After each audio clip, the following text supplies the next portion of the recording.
បន្ទាប់ពេលយើងកាត់រួចគឺចេញរាងបែបនេះពុកម៉ែបងប្អូនយើងកាត់ចេញជាក្បាច់រួចហើយនេះគឺជាពុំសម្រាប់ទៅដល់យើងចូលទៅបិទនឹង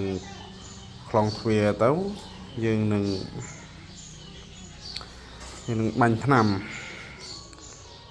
បាញ់ទៅវាចេញរាងត្រង់ទ្រាដែលយើងតាមយើងកាត់បន្លោះក្បាច់អញ្ចឹងណាពុកម៉ែបងប្អូនហើយនេះគឺខ្ញុំបានគូកាត់ចិត្តរួចរាល់ពុកម៉ែបងប្អូននៅបតិតកដាលទៀតនៅប្រហើយបតិតកដាលចំកដាមមកផ្លោះទៀតគឺ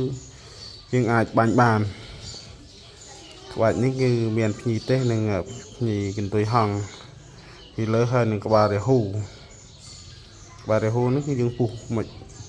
ជាពីរដើម្បីឲ្យទៅដល់យើងបាញ់ទៅយើងបាញ់ត្រឡប់សាងខាងមកខាងនេះយើងបាញ់បានមួយចាហៀង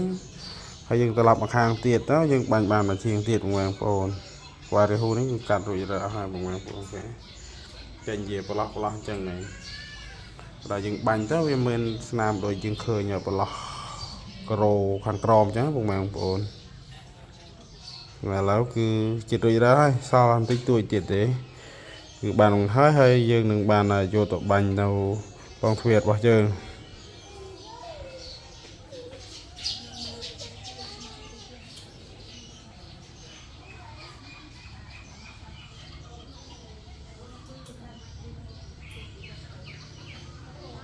ហើយក្បាច់របស់យើងគឺយើងផលិតពួរទឹកមាសហើយតាចាក៏ចង់បានបែបពួរទឹកមាស